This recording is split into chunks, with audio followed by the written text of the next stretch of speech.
Hello guys, स्वागत है आपका इस वीडियो में जिसमें हम लोग बात करने वाले हैं फ्रांसियम के बारे में। और इसमें हम लोग देखेंगे फ्रांसियम का जो वेबसाइट है वो कैसे दिखता है। और इसमें हम लोग मेनली जो बात करने वाले वो है AMM जो कि ऑटोमेटेड मार्केट मेकर है उसके बारे में, और लेवरेज यील्ड फार्मिंग क्या होता है और आप फ्रांसियम में कैसे फार्मिंग कर सकते हो। तो चलिए हम लोग वीडियो को शुरू करते हैं, जिसमें हम लोग सबसे पहले फ्रांसियम का ऑफिशियल वेबसाइट francium.io पे आ रहे हैं। यहाँ पे आप देख सकते हैं फ्रांसियम एक डीफाई यील्ड स्ट्रैटेजी प्लेटफॉर्म है जो कि सोलाना पे बना हुआ है। तो हम लोग इसे नीचे जैसे ही आते हैं वेबसाइट के, तो यहाँ पे हम लोग देख सकते हैं इनका पार्टनर्स जो है पार्टनर्स और इनको ग्रांट्स भी सोलाना और सेरम जैसे कंपनी से रिसीव हुए। और इनका जो स्मार्ट कॉन्ट्रैक्ट है वो भी ऑडिटेड एंड वेरीफाइड बाई सर्टिक है, जो एक बहुत ही रेपुटेड नेम है क्रिप्टो स्पेस में। तो जैसे आप लोग इस ऐप बटन पे क्लिक करेंगे तो आपको कुछ ऐसा इंटरफेस दिखेगा। तो आप इस पे देख सकते हो लेफ्ट साइड पे आपको सारे ऑप्शंस दिख रहे होंगे, और यहाँ पे आपको एक रफ APIs दिख रहे होंगे लेंडिंग का। और यहाँ पे अगर आपको कोई भी ट्रांजैक्शन करना है तो सबसे पहले आपको यहाँ पे अपना वॉलेट कनेक्ट करना होगा, देन आप यहाँ पे अलग अलग ट्रांजैक्शंस कर सकते हो। तो हम लोग आज आते हैं आज का मेन टॉपिक पे जो है AMM और लेवरेज यील्ड फार्मिंग। तो सबसे पहले हम लोग बात करने वाले AMM के ऊपर। तो AMM क्या है? AMM एक ऑटोमेटेड मार्केट मेकर है। मतलब जैसे कि ये ऑटोमेटिकली एक दूसरे से पेयरिंग करने में हेल्प कर देता है। जैसे कि हम लोग ट्रेड करते हैं, तो ट्रेड करने के समय हम लोग को अगर कुछ बेचना है तो सामने वाला कोई ख़रीदने वाला भी होना चाहिए, राइट। सो अगर ऐसा नहीं होता है तो हम लोग वो ट्रेड या चीज़ खरीद नहीं सकते।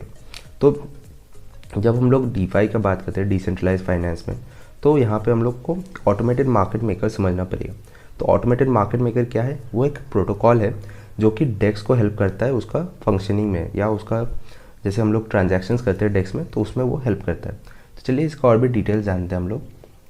और जैसे कि सेंट्रलाइज एक्सचेंजेस होते हैं तो वहाँ पे जनरली लिक्विडिटी लो होता है। लिक्विडिटी मतलब कि वहाँ पे जो कैश रिजर्व है उनके पास या क्रिप्टो रिजर्व है वो लो होता है, और इसके कारण स्लिपेजेस हाई होता है। स्लिपेजेस मतलब आप जिस प्राइस पे सपोज बाई या सेल करना चाहते हो सकता है उस प्राइस पे आपको वो एसेट्स ना मिले। तो यहाँ पे ये प्रॉब्लम क्यों आता है? बिकॉज जो सेंट्रलाइज एक्सचेंजेस है वो प्रोफेशनल ट्रेडर्स या फाइनेंशियल इंस्टीट्यूशंस पे डिपेंड करते हैं, जिनको हम लोग कॉमनली मार्केट मेकर्स बोलते हैं, ठीक है। तो वो लोग जब तक आपको लिक्विडिटी प्रोवाइड नहीं करेंगे ट्रेडिंग पेयर्स के लिए, तब तक मार्केट में लिक्विडिटी नहीं होगी, और तब तक आप अपने मनपसंद प्राइस पे बाई या सेल नहीं कर सकते उस एसेट्स को।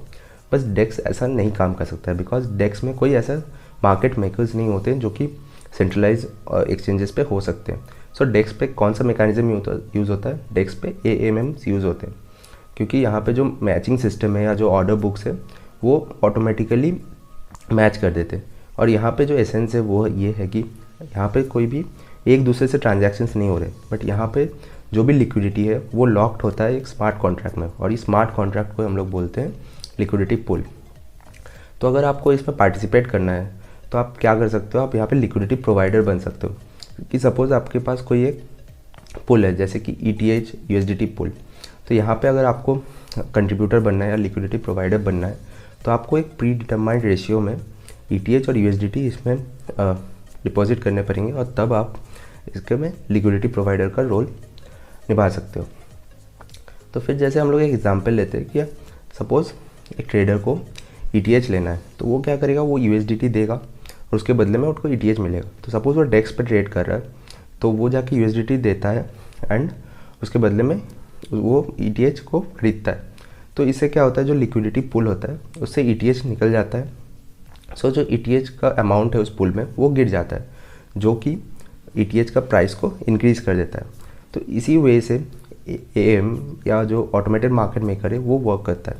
तो कुछ एग्जांपल्स है जो AMMs का है, वो है कि यूनिस्वैप, बैलेंसर या रेडियम, जिसमें से आप कोई AMMs या डेक्स को यूज़ किए होंगे अभी तक।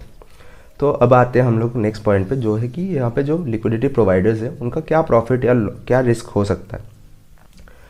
तो मेनली AMM जो है उनको इनकरेज किया जाता है कि वो अपना डिजिटल एसेट्स या क्रिप्टो करेंसीज जो है वो अपने लिक्विडिटी पूल में डाले, बिकॉज अगर वो नहीं डालेंगे तो वो लिक्विडिटी पूल नहीं बनेगा, और वो नहीं बनेगा तो डेक्स में अदर जो यूज़र्स है वो वहाँ पे आकर ट्रेड नहीं कर पाएंगे इस फंड्स के बिना।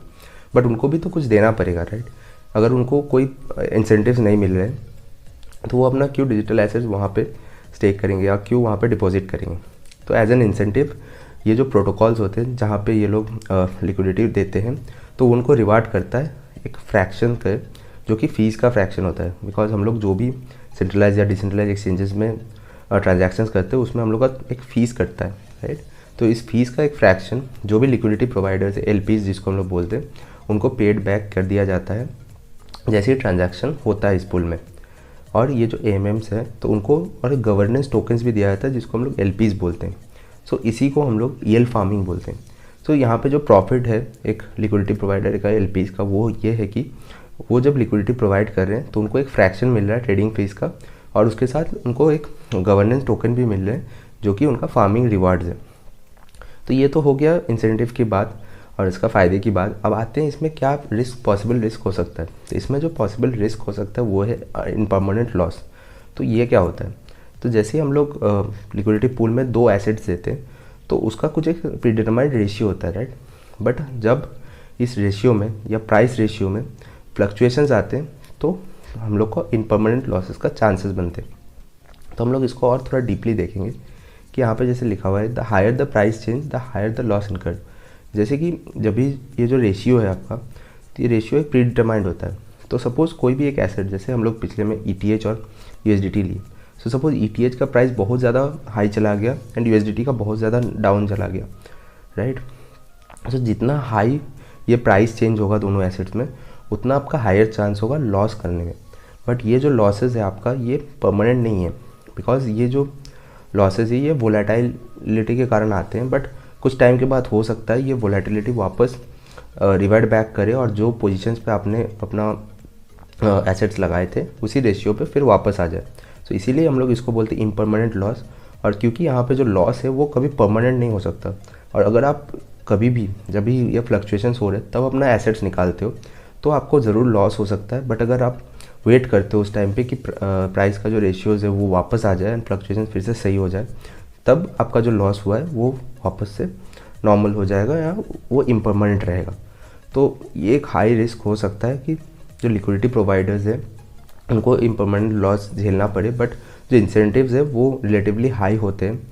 तो दैट्स वाई पीपल अपना जो फंड्स है वो लिक्विडिटी पूल्स में डिपॉजिट करते हैं।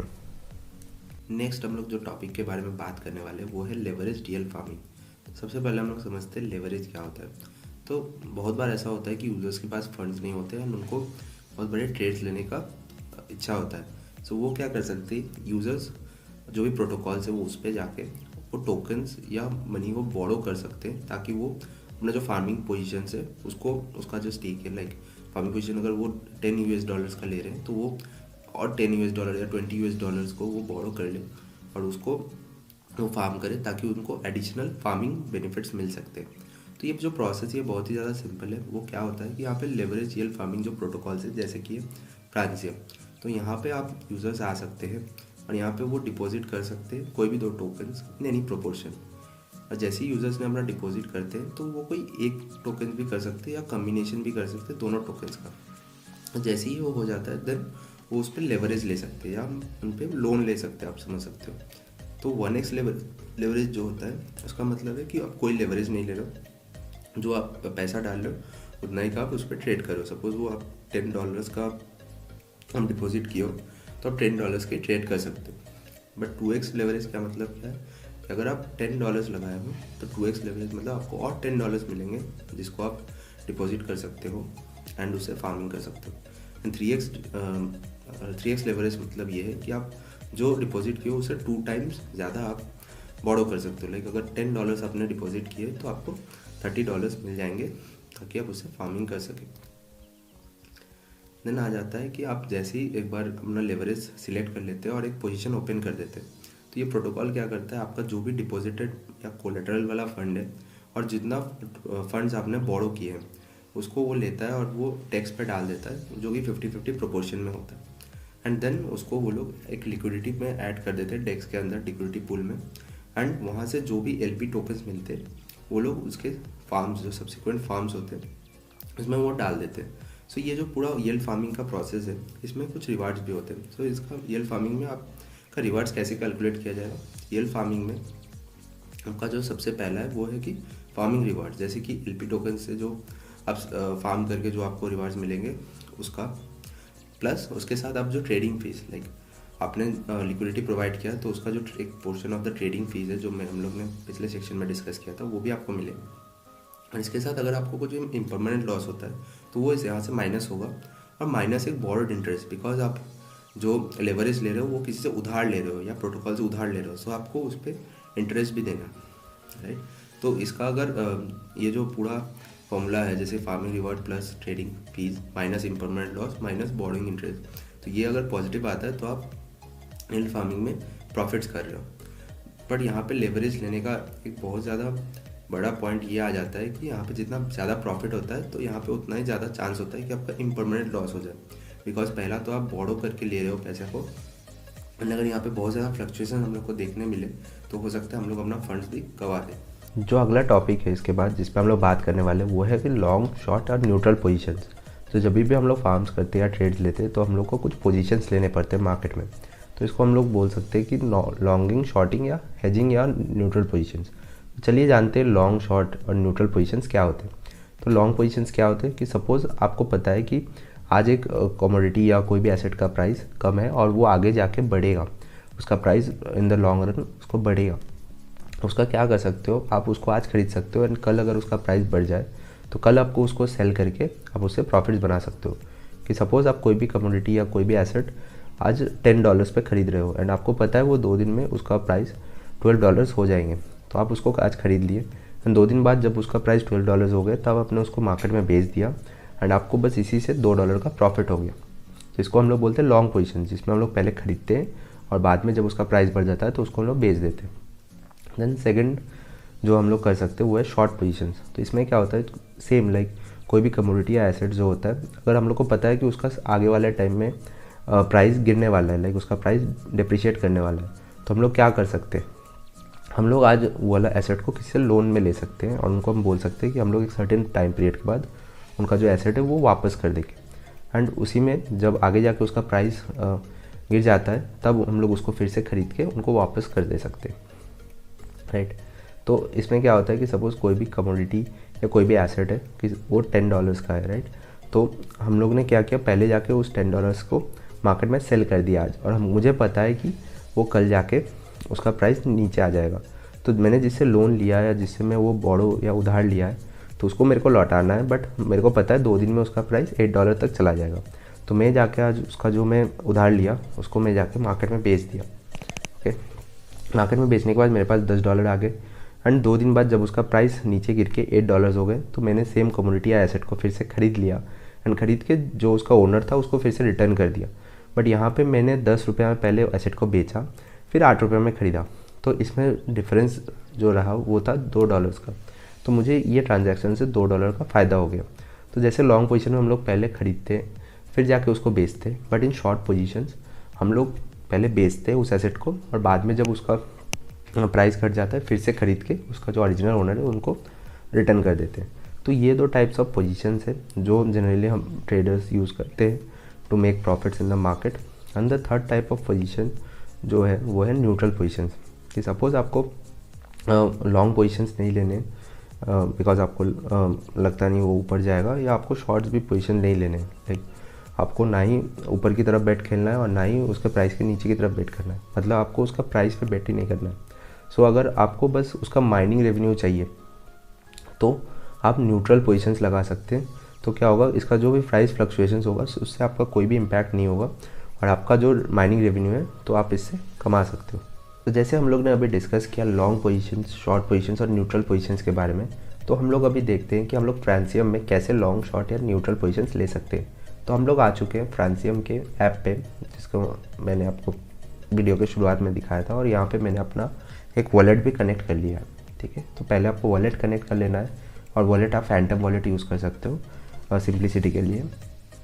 देन हम लोग यहाँ से नीचे आ जाते हैं एंड मैं आपको दिखाने वाला हूँ एक डेमो ट्रांजैक्शन। लाइक मैं फार्मिंग नहीं करूँगा बट मैं आपको दिखा दूँगा कि कैसे आप इस पर लॉन्ग, शॉर्ट या न्यूट्रल पोजीशंस ले सकते हो। सो मैं जो ट्रेडिंग पेज पे लूँगा वो है SOL और USDC। सो यहाँ पे आप फार्म ऑप्शन पे क्लिक करेंगे तो आपके पास ऐसा कुछ एक डैशबोर्ड खुल जाएगा। सो मैं बस 10 USDC से मैं दिखा रहा हूँ। सो आप यहाँ पे 10 USDC देख सकते हो एंड यहाँ पे हम लोग लेवरेज को 2x ले सकते हैं। एंड अगर सपोज़ मेरे को सोलाना को लॉन्ग करना है या मैं सोलाना को अभी ख़रीद के बाद में जब प्राइस बढ़ जाए तो बेचना चाहता हूँ। सो ऐसे लॉन्ग पोजीशंस पे मैंने $10 के 10 USDC के डिपॉजिट किए। देन मैं इस पर 2x लेवरेज लिया, लाइक मैं 20 USDC के फंड्स को मैनेज कर सकता हूँ अब। एंड एसेट टू बोरो में USDC कर दिया, बिकॉज जिसको मेरे को शॉर्ट करना है उसको मैं बोरो करूँगा और जिसको मेरे को लॉन्ग करना है उसको मैं बोरो नहीं करूँगा। सो ऐसा सेटअप बन गया। और यहाँ पे आपको प्राइस इम्पैक्ट और बाकी सारे डिटेल्स ऊपर दिख जाएंगे। तो यहाँ पे आप देख सकते हैं कि हम लोग एसेट जो बोरो किए वो है 10 USDC के, सॉरी एसेट जो हम लोग बोरो किए वो है 10 USDC के, और जो हम लोग एसेट अपने तरफ से दिए वो है 10 USDC के। सो ये जो 10 और 10 USDC है वो 20 USDC स्प्लिट हो जाएगा 50-50 पार्ट में, दैट इज़ 9.99 जो कि 10 USDC के इक्विवेलेंट है। और 10 USDC हम लोग सोलाना में अगर कन्वर्ट कराते हैं वो हो जाएगा लगभग 0.073 सोल। सो इस दो पार्ट में डिवाइड हो जाएगा। और जैसे ही हम लोग इस फार्म ऑप्शन पे क्लिक करेंगे तो हम इस पेयर पर फार्मिंग स्टार्ट कर सकते हैं। तो ये हो गया, मैं आपको एग्जांपल दिखा दिया लॉन्ग पोजीशंस का। अब मैं आपको एग्जांपल दिखाने वाला हूँ शॉर्ट पोजीशन आप कैसे ले सकते हो। तो सेम यहाँ पे हम लोग सपोज अभी लेवरेज ले लिए 3x, मतलब हम लोग डिपॉजिट किए 10, बट हम लोग फार्म कर सकते हैं 30 USDC के, और हम लोग को शॉर्ट करना है। तो जैसे मैं आपको पहले बताया कि जिस एसेट को आप बोरो कर रहे हो उसको आप शॉर्ट करना। तो मैं यहाँ पे सोलाना को सिलेक्ट कर लूँगा और नीचे आके फिर सेम सेटअप, सारे प्राइस इम्पैक्ट एंड ऑल मैं परसेंटेजेस देख सकता हूँ। और यहाँ पे आप मेनली देखोगे एसेट सप्लाई में हम लोग ने 10 USDC किए एंड जो हम लोग बोरो किए वो है 0.146 सोल। सो इसका मतलब है कि 20 USDC के जो इक्विवेलेंट सोल है वो हम लोग यहाँ पे बोरो कर रहे हैं। एंड फिर से इन दोनों का समेशन करके इसको फिर 2 पार्ट्स में डिवाइड कर दिया गया, 15 USDC worth of each token. And फिर से हम लोग यहाँ पे अगर हम लोग फार्म पे क्लिक करेंगे तो यहाँ पे हम लोग जो पोजीशन है वो हम लोग शॉर्ट कर रहे हैं। और थर्ड जो पोजीशन है वो है न्यूट्रल पोजीशन, उसको भी मैं आपको दिखा देता हूँ। सो वो है कि मैं यहाँ पे लेवरेज को 2x ले लेता हूँ एंड फिर से मैं इसको शॉर्ट करता हूँ सोलाना को, ठीक है। तो मैं नीचे आता हूँ तो यहाँ पे आप देख सकते हो, अगर जैसे ही मैं ये करता हूँ तो यहाँ पे जो मैंने एसेट सप्लाई किए वो 10 USDC के मैंने एसेट सप्लाई किए एंड मैंने उस पर 2x लेवरेज लिया। सो 10 USDC के मेरा सोलाना भी आ गया। एंड आप देख सकते हो इसको 50-50 करने के बाद भी 10 USDC वर्थ ऑफ टोकन्स ही है। सो इसमें क्या होगा कि इसमें ना ही कोई चीज़ को हम लोग शॉर्ट कर रहे हैं, ना ही हम लोग किसी चीज़ को बाई कर रहे हैं। तो ये हो गया हमारा न्यूट्रल पोजीशन। तो जैसे आप लोग इस फार्म पे क्लिक करेंगे तो ये आपको फार्मिंग स्टार्ट कर देगा। तो हम लोग चलते हैं अपने जो ओरिजिनल डॉक्यूमेंट था उस पर। तो मैंने आपको एक्सप्लेन कर दिया कि कैसे आप फ्रांसियम में शॉर्ट, लॉन्ग या न्यूट्रल पोजीशंस ले सकते हैं। और कुछ वैल्यूज़ मैं आपको यहाँ पे दिखाना चाहूँगा, वो है कि फार्मिंग फ्लो कैसे होता है। आप अपना पहले प्रिंसिपल ऐड करते, देन अपना लेवरेज सेट करते, देन फार्म पे क्लिक करते और उसके बाद अपना आके पोजीशंस को चेक कर सकते। जैसे कि पोजीशन चेक करने के लिए आपको कुछ वैल्यूज़ को मैं बता देता हूँ। जो इक्विटी वैल्यू है वो है कि एक एस्टिमेटेड वैल्यू जो कि आपको आपका पोजीशन क्लोज करने पे मिलेगा। जो डेप्थ वैल्यू है वो है कि जो वैल्यू आपको आपने उधार लिया है या डेप्थ लिया है, और जो टोटल पोजीशन है वो है कि आपका जो डेप्थ वैल्यू है और इक्विटी वैल्यू दोनों का समेशन आपका टोटल पोजीशन होता है। तो हम लोग इस वीडियो के एंड पे आ चुके हैं और यहाँ पे मैं आपको बताना चाहूँगा कि यहाँ पे आप जब लेवरेज 2x से ज़्यादा लेते हैं, जैसे कि 2.5 या 3x, तो आप एज एन यूज़र आप एक से ज़्यादा भी एसेट आप लेवरेज पे ले सकते हैं। तो ये जो पूरा डिटेल्स है वो हम लोग अपने अगले वीडियो में बताने वाले हैं आपको। टिल देन आप अपने हमारे सोशल मीडिया चैनल्स को फॉलो कीजिए for more info about francium. और आपको कोई भी डाउट हो तो इस वीडियो के कमेंट सेक्शन में हमें ज़रूर बताएं। Thank you.